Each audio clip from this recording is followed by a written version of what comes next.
Hi குழந்தைகளே, வணக்கம். சுப்ரீதாவை நல்வாழ்த்துக்கள். நல்லா இருக்கீங்களா? இன்னைக்கு எதுக்கு இந்த கதையை சொன்ன ஆரம்பிச்சேன்னாக்க, இன்னைக்கு தேதி 21. இன்னைக்கு எல்டேஸ் டே. ஜென்ரலாக சொல்கிறாங்க எல்டேஸ் டே வந்து வருஷத்தை 2 தடவை கொண்டாடுறான்னு சொல்கிறாங்க. நம்ம இன்னைக்கு எடுத்துகிட்டு இருக்கோம். நம்ம கதைக்கு இன்னைக்கு எடுத்துகிட்டு இருக்கோம். ஓகேயா? சரி, அது எதனாலங்கிறத நீங்கள் இன்னைக்கு கூகுளில் சர்ச் பண்ணிங்க. இன்னைக்கு அதுக்காக ஒரு கதை கதை ஆரம்பம். ராகவேந்திரா, கோவிந்தராஜ், மப்ரூக், ராமன், அனந்தகிருஷ்ணன், சந்தானம். வேரி சந்தானம். சந்தானம் எங்கப்பா? இல்லை உட்காந்துருக்கீங்க, அவங்க எங்கே கேட்கல நீங்களா? சார் நீ வரவே இல்லை சார். அவன் ஏண்டா, நம்ம காலேஜ் நம்ம ஸ்கூலில் இந்த வருஷம் எப்படியாவது ஃபஸ்ட்டு வந்து டிஸ்ட்ரிக்ட் ஃபஸ்ட்டு வந்து நல்ல நேம் எடுக்கணும்னு ஹெட்மாஸ்டர் சொல்லியிருக்காரா. நம்ம கிளாஸில் 50 பேருக்கு 50 பேர் மேத்தமெட்டிக்ஸில் 103 வாங்கணும்னு சொல்லியிருக்காரு. நான் அதனால தான் பேட்சை பிரித்து நான் 7 மணிக்குலேருந்து நைட்டு 9 வரலையும் எனக்கு தலையெழுத்தானங்க. நீங்கள் 103 வாங்கி நீங்கள் முன்னேற வாழ்க்கைக்கு நான் காரணம் சொல்லித்தரேன் இல்லையா? அது போகாத, ராத்திரியே உங்களுக்கு சொல்லி கொடுத்து 103 வாங்கணுமா? எனக்கு மேனேஜர் ஹெட்மாஸ்டர் அவர் சொன்னால் நான் கேட்கணுமா இல்லையா? உங்கள் வாழ்க்கையை நீங்கள் முன்னேற்றிக்கணுமா இல்லையா? சந்தானம் ஏன் வரல? யாருக்கா தெரிய வேண்டாமா? நண்பர்கள் தான் நீங்கள் கேட்க மாட்டீங்களா? சார் தெரியல sir, sorry sir, I don't know sir. அதெல்லாம் சொல்லுங்களா? I don't know nothing. அது ஒன்றும் தெரியாது, அதெல்லாம் தெரியும் உங்களுக்கு. படிப்பத்தை எல்லாம் தெரியும் உங்களுக்கு. சரி, இப்போ கணக்கு ஆரம்பிக்கலாம். கணக்கு பார்ப்போம். ஓகே. ஆசிரியர் அன்றைக்கு விசேஷமாக பாடங்களை எடுத்து நடத்துகிறார். அவர் கணிதத்தில் மேதை. அவர் பெயர் வந்து கண்ணன் என்று பெயர். கண்ணனாலே கணித மேதை. ராமானுஜம் மாதிரி கணித மேதை அவர். அவருக்கு எந்த கணக்கை எப்படி தீர்வு பண்ணணுங்கிறதையும் அவர்கிட்ட வந்து காலேஜ் ஸ்டூடெண்ட்ஸுக்கு தெரிஞ்சுப்பாங்க. அவர் ஹைஸ்கூலாக இருக்கார். சாரி 10th ஹைஸ்கூல் தான், 10th தான் படிக்கிறாங்க பையங்களாம். 10th ஸ்டாண்டர்ட் டீச்சர் தான் அவர். ஆனாலும் எம்எஸ்சிக்கு மேலே பிஹெச்டி பண்ணுறவங்க கூட மேத்தமெட்டிக்ஸாக இவரை கேட்டுப்பான். அந்த அளவுக்கு very very brilliant Ramanujam. Okay, living Ramanujam அவர் சொல்லுவாங்க. அவர் வந்து ஈவினிங் 7 மணிக்கு உட்காந்துட்டு கிட்டத்தட்ட 9-10 கூட சமயத்தில் ஆகிடும். அப்படி பேட்சாக. ஏன்னா அவர் கிளாஸில் படிக்கிற 50 பேரையும் 103 வாங்கணுங்கிறது ஹெட்மாஸ்டர் கண்டிஷன், கட்டலை. அது நிறைவேற்றணும், அவர் அதை செய்கிறார். அப்புறம் மறுநாளைக்கு சந்தானம் அதே ராத்திரி வரான். கிளாஸ் நடக்கிறது. பேரை வாசியே வர்றார். சந்தானம் எட்டி பார்க்குறார். எஸ் சார் அப்படின்னு கேட்டு கும்பிட்றான். ஸ்டாண்டப். என்ன அப்படின்னு, எஸ்டர்டே ஏன் நீ கிளாஸை மிஸ் பண்ண? ஏன் நீ ஸ்கிப் பண்ண? வீட்டில் சொல்லிட்டு ஊரஸ்ட்டு போயிட்டே நீ? என்ன காரணம்? ஓன்னு அழகான். No, your 10th standard student. You have to face things. Don't weep. Don't make scene here. புரியுதா? Don't make any drama here. என்ன காரணம் சொல் சார். நேற்று கிளம்புறேன். சரி, நான் கிளாஸ் தான் வந்து இருந்தேன். கிளாஸ்க்கு ஸ்கூலுக்கு போயிட்டு இருந்தேன். சரி, போயிட்டு இருக்கிறது ஒரு வயசானவர் கையில் கம்பு வச்சுருந்தார். சரி, வாக்கிங் போகிற மாதிரி மெல்லமாக நடந்து போயிட்டு இருந்தார். ஓ சரி, ரோடு நம்ம ரோடுகள் எல்லாமே கொஞ்சம் ப்ராப்பராக இருக்காது இல்லையா? அது நீ ஜெனரலைஸ் பண்ணிட்டியா? இல்லைண்ணா, மற்றவர்களையும் அப்படி தான் தோன்றுறது. அது கரெக்டு தான். அது யூனிவர்சல் பேட்டர்னில் ரோட மாதிரி தான் இருக்கும். அது மேடு பள்ளம் அப்படி டிஃப்ரெண்ட்டாக தான் இருக்கும். சரி சொல்லு. அப்போ அதில் வந்து ஒரு கம்பு ஊன்றதே ஒன்று மேடாக இருக்குது. அவருக்கு ஒரு சேவு அது அமுக்கி தள்ளுறதே ஒரு பின்னாடி போயிட்டார். தாங்கி ஒரு காலை வச்சு தடுத்துட்டாரு. அடுத்தது பார்த்தா திடீர் பள்ளத்தில் கொண்டு கம்பை வைக்கிறாரு. உள்ளுக்குள்ளே போடுது. அப்போ ரோட்டில் வந்து பயங்கர மேடு பள்ளம். அவரால் பேலன்ஸ் பண்ணி போகல. ஒரு கட்டத்தில் அவர் கீழே விழுந்து விடுகிறார். கீழே விழுந்தோடனே அவருக்கு கான்சியஸ் போய் விடுகிறது. பாவமே, அந்த அளவுக்கு அடிபட்டுருக்கேன். வயசாகிடுது. அந்த கம்பு தான் அவருக்கு ஊன்றுகோல். அதை வச்சா போயிட்டு இருக்கார். கண்ணாடி போட்டுருக்கார். எந்த அளவுக்கு கண் பார்வை தெரியுங்கிறது சரியாக தெரியல. ஆனால் இந்த ரோடுனுடைய அந்த அமைப்பினால் அவர் கீழே விழுந்ததில் அடிபட்டு அந்த சின்ன அடிவில் தாங்க முடியல. அவருக்கு மயக்கம் போட்டு விழுந்துருக்கிறார். நான் உடனே என்ன பண்ணேன், 100க்கு ஃபோன் பண்ணேன். 100 வந்தது. அது அவரோட ஆம்புலன்ஸ் ஏற்றி 100 இல்லை சார், 108, தப்பாக சொல்கிறேன், 108 ஆம்புலன்ஸை ஏற்றி ஒரு ஹாஸ்பிட்டல் கூட சேர்த்தாச்சு. அரசு ஆஸ்பத்திரி சேர்த்து அரசு மருத்துவமனை சேர்த்தாச்சு. சேர்த்தோடனே இவர் யாருன்னு கேட்குறாங்க. தெரியல. உறவினர்கள் இருக்காங்களா? தெரியாது. நீ எங்கே பார்த்த? இந்த இடத்துல பார்த்தேன். கீழே விழுந்தாரு. நான் தான் எடுத்துகிட்டு வந்தேன். உனக்கு என்ன அந்த அளவுக்கு அக்கறை? ரோட்டில் எத்தனை எல்லாம் போயிட்டு இருக்காங்கல்ல, நீ ஏன் உனக்கு அக்கறை அப்படின்னு கேட்டாங்க. மனிதாபிமானம். மற்றவர்களுக்கு இல்லாத உனக்கு தனியாக இருக்கா? தெரியாது. எங்கள் பாண்ட் ஜீன்ஸ், எங்கள் பேரண்டல் ஜீன்ஸ் பெருமைப்படுறேன். நான் விழுந்த வரை காப்பாற்றுவேன். அதனால் அழைச்சி வந்திருக்கேன். தயவுசெய்து பேசுறதை விட்டு அவருக்கு ஏதாவது காப்பாற்ற வழியை பாருங்கள். அது தனியாக டீ பார்த்துட்டு இருக்கு. நான் உன்னை கேட்குறேன், சரி நீ என்ன படிக்கிற? நான் 10th படிக்கிறேன். இந்த ஸ்கூல் மாதிரி நேஷ்னல் ஹை ஸ்கூல். ஓ, வாத்தியார் பேர் கண்ணன், மிஸ்டர் கண்ணன். ஓகே. ஓ, அந்த அந்த கண்ணனா? பிஹெச்டிக்கு மேலே மேத்ஸ் எடுத்தவர். அவரே சார். Great great. சரி, இப்போ இப்போ வந்து அவர் கண்டிஷன் சொல்லிடுறேன். இன்னி முழுக்க அவர் நைட்டு அப்சர்வேஷன் வச்சுக்கணும். எப்போ வேணாலும் எது வேணாலும் ஏற்படலாம். அந்தளவுக்கு பலகீனமான இதயம் கொண்டிருக்கிறார். அதை நைட்டு பார்த்துக்கிறதுக்கு எனக்கு ஆள் வேணும்.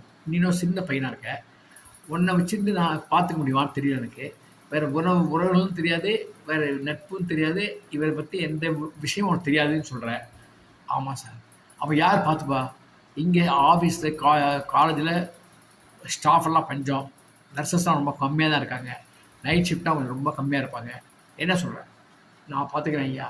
ப்ரைவேட்டில் ஐயா அதெல்லாம் வசதி கிடையாது ஐயா. தெரியும் எனக்கு, நான் கேட்டுக்கிறேன். சரி, அப்படி என்ன பண்ணு, நீ இன்றைக்கி இருக்கியா?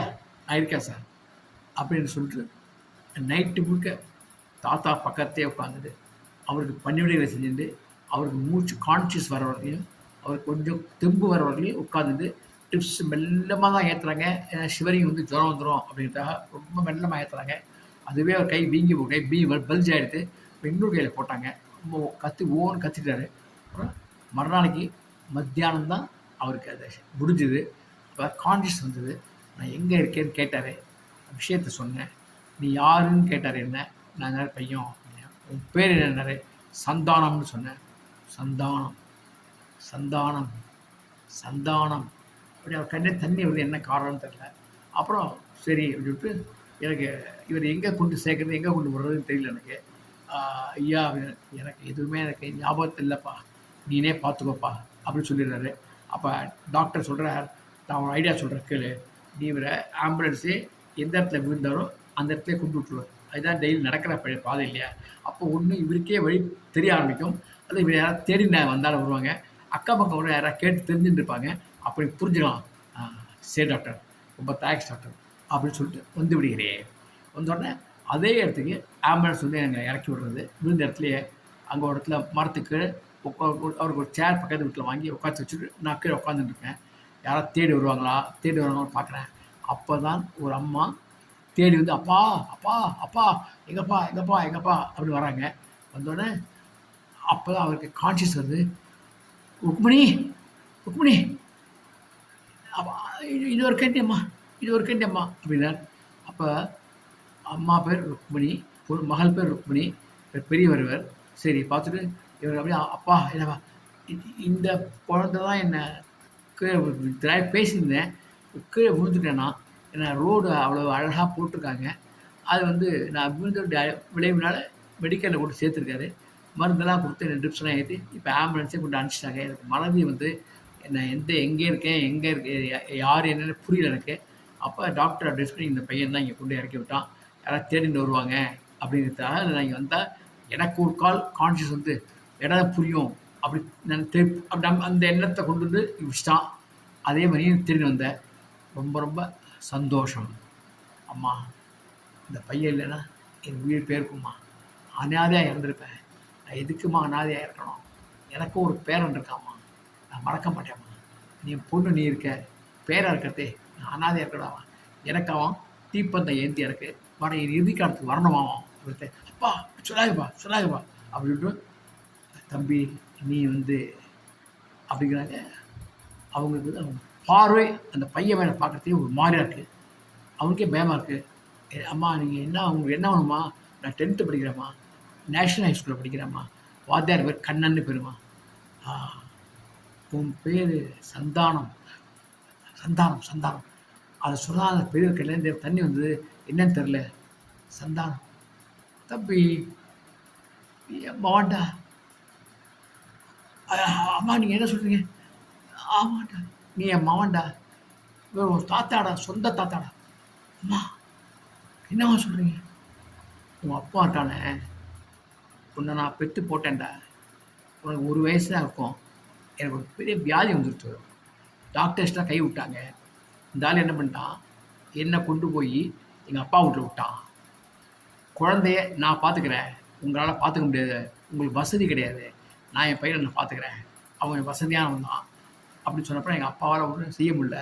ஒரு வியாபாரம் பண்ணிட்டு இருந்தார், அவ்வளோதான் அவரால் முடிஞ்சது. சின்ன வீடு இருக்குது அவருக்கு, வேறு வழி கிடையாது. அம்மா இருந்தாங்க. ஒரு கட்டத்தில் அவன் போனதுக்கப்புறம் அவன் இன்னொரு கல்யாணம் பண்ணிட்டான். அதுக்கப்புறம் ஒன்றாவும் வச்சு வளர்க்க ஆரம்பிச்சிட்டான். அந்த அம்மாவை தான் நீ அம்மா நினச்சிட்டு இருப்ப. ஆமாம், அவங்க தான் அம்மா எனக்கு, இப்பயும் அவங்க தான் எனக்கு அம்மா, இப்பயும் அவங்க தான் அம்மா, எப்பவும் அவங்க தான் அம்மா. அதே அவங்க தான் வளர்த்துருக்காங்க இல்லையா, சந்தோஷப்பா. ஆனால் பெத்த தாய் நான். அப்போ எதுக்கு நடந்ததுன்னா, அப்புறம் என்னாச்சு, உங்கள் பாட்டி இப்படி எங்கள் அம்மா இருக்காங்க இல்லையா, மன வருத்தப்பட்டு டிப்ரெஷனில் ஒரு ஸ்டேஜுக்கு அப்புறம் இறந்து போயிட்டாங்க. அப்பாவை நான் மட்டும் கண்ணு கருத்துமாக பார்த்துக்கிறேன். ஏன்னா எங்கள் அப்பா என்ன பண்ணார், இருக்கிற சொத்து இல்லை, இருக்கிற நகைகள் எல்லாத்தையும் விற்று கடையையும் விற்று எனக்கு வந்த வியாதிக்கு மிகப்பெரிய மருத்துவமனையில் வச்சு ட்ரீட்மெண்ட் பார்த்து எனக்கு குணப்படுத்தினாரு. நான் இப்போ நார்மல் ஆகிட்டேன். அம்மா அவங்க வீட்டு வந்துடுமா இல்லைடா கண்ணு, அது வர முடியாது. நம்ம சமூகத்தில் ஒரு பழமொழி சொல்லுவாங்க, இறந்து போயிட்டான்னு நினச்சி நீ இறுதி சடங்கு பண்ணி திடீர்னு உயிர் வந்து ஏந்திட்டாக்க அதை வீட்டில் சேர்த்துக்க மாட்டாங்களாம்.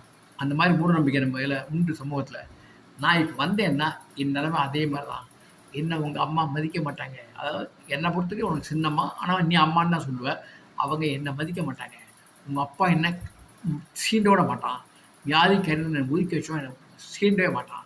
இதை பார்த்து எங்கள் அப்பா கண்ணீர் வடித்து அவன் நான் இழந்துருவேன்டா, வேண்டாம், நீ பையன் பார்த்தாச்சு, நல்லபடியாக இருக்க, 10வது படிக்கிறேன்னு சந்தோஷப்பா, வந்தாலும் என்ன படி, எப்பொழுதுமே பெரியவங்களுக்கு உதவி செய்ய. அம்மா நேற்று என்னது கிழமை தெரியுமாம்மா? என்ன நேற்று 21மா தேதி சொல்கிறியா? ஆமாம்மா. என்ன மாதம் தெரியுமாம்மா? ஆகஸ்ட்டு 21 ஆகஸ்ட்டு, எல்டர்ஸ் டே, சீனியர்ஸ் டே, வேர்ல்டு சீனியர்ஸ் டே. அம்மா, ஓ, உலக முதியோர் தினம், உலக மூத்தோர் தினம், பெரியோர்கள் தினம். ரொம்ப சந்தோஷம். அன்னைக்கு பெரியவர் விழுந்திருக்கார், அது எனக்கு தெரியும். இன்னைக்கு மூத்த பெரியவர்கள் தினம், எல்டர்ஸ் டே தெரியும் எனக்கு. அப்படிங்கிறத எல்லாரும் வண்டியில் போயிட்டுருக்கான், அவன் ஸ்பீடாக ஆஃபீஸ் போயிட்டுருக்கான், எவரும் இவர் கவனிக்கலை. அப்போ நான் இருக்கக்கூடாது மாதிரி சொல்லிட்டான். நான் கவனித்தேன். கடைசியில் இவர் தான் என் சொந்த தாத்தா, நீங்கள் எங்கள் அம்மானு இப்போ தெரிஞ்சுது. அந்த எல்டர்ஸ் டே வந்து வயசானவங்க எவ்வளோ நல்லதெல்லாம் செய்கிறாங்கங்கிறத விழுந்த பிறகு கூட அவர் காமிச்சு கொடுத்தார் இல்லையா. ஓடான கூட 2 கிலோமானுக்கு அவர் சொல்கிறவன் அவருக்கு, அம்மா நல்லா பார்த்துங்க, உங்கள் இடத்த சொன்னீங்கன்னா தினமும் உங்கள்கிட்ட வருவேன், உங்கள் கையால் சாப்பிடுவேம்மா. சின்னமாட்டில் சின்னம்மா அம்மாவாக இருக்கட்டும், அப்பா எப்போ கூட போயிருப்பார், உங்களை நான் கைவிடவே மாட்டேம்மா. நீங்களும் சீனியர் தான்மா, இப்போ எல்டர்ஸ் டே உங்களுக்கும் சேர்ந்தாம்மா நான் சொல்கிறேன். அதனால் ஆசுவா பண்ணுங்கம்மான்னு அம்மாவை கட்டினாடுவான். தாத்தா ஒரு கையாலே அம்மா ஒரு கை இருக்க கட்டி பிடிச்சிக்கலாம். இதுதான் இந்த கதையுடைய கிளைமேக்ஸ். ஓகேயா நல்லா இருக்கா? அதனால் குழந்தைகளே, எல்டர்ஸ் டே, சீனியர்ஸ் டே, எதாவது எப்படியா வச்சுங்க, மூத்தோர் தினம் இன்றைக்கி ஆகஸ்ட் 21 கொண்டாடுறோம். இன்றைக்கு மட்டுமல்ல, என்றைக்குமே மூத்தோரை மிதிக்காத மதி, புரியுதா? மதித்தால் எந்த ரூபத்தில் இருந்தாலும் அவர்களுடைய உதவி எப்படியாவது கிடைக்கும். இந்த பயிர் கிடைச்சி சந்தானம் கிடைச்சி பார்த்தீங்களா, அதே மாதிரி கிடைக்கும். இதை புரிந்து கொள்ளுங்கள். அப்புறம் அப்படியே ஆசிரியர் கண்ணு தண்ணி வருது. ஆசிரியரே கம்பீரமானவர், டைகர் ஆஃப் மேத்தமெட்டிக்ஸு, கண்ணே தண்ணி கொட்டுறது. பசங்களுக்கும் அப்படியே ஒரு மாதிரி மனசு இறுக்கமாக இருக்குது. ஓகே, கூல் அப்படியே சொல்லிடுறார், தனக்கே சொல்லிடுறார், cool Santhanam, you did a great job, I will give you a prize அப்படின்னு சொல்லிட்டு எல்லாரும் முன்னிலேயே பக்கா ரொம்ப விலை ஜாஸ்தியான பார்க்கர் பேனா. அந்த ஆசிரியருடைய மகன் வந்து விளையாட்டில் வேலை பார்க்குறான், அவன் அப்பாவுக்கு பார்க்கர் பேனா வாங்கி கொடுத்துருக்கான். அந்த விலை உயர்ந்த பார்க்கர் பேனாவை அந்த சந்தானத்தில் கொடுத்து, நீ செஞ்ச அந்த எல்டர்ஸ் டேல அது தாத்தாவையும் கண்டுபிடிச்ச, உங்கள் அம்மாவையும் கண்டுபிடிச்ச, ஆனால் அதெல்லாம் அந்த மாதிரி சுயநலம் இல்லாமல் நீ உதவி செஞ்ச பற்றியா, அந்த உதவிக்கு என்னுடைய சிறு உதவி இதை வாங்கிக்கோ. இது வந்து உனக்கு மோட்டிவேட் பண்ணணும், எல்லாருக்கும் இது மோட்டிவேட் பண்ணணும், ஓகேயா அப்படிங்கிறத அப்படி அவன் கண்ணிலே தண்ணீர் வந்து வாங்கிக்கிறாரு. எல்டேஸுக்காக சொல்லக்கூடிய கதை இது. அனைவரும் பெரியோர்களை மதியுங்கள், பெரியோர் சொல் கேளுங்கள், பெரியோர் வழி வாழுங்கள், ஓகேயா. வாழ்க்கை அமோகமாக இருக்கும்.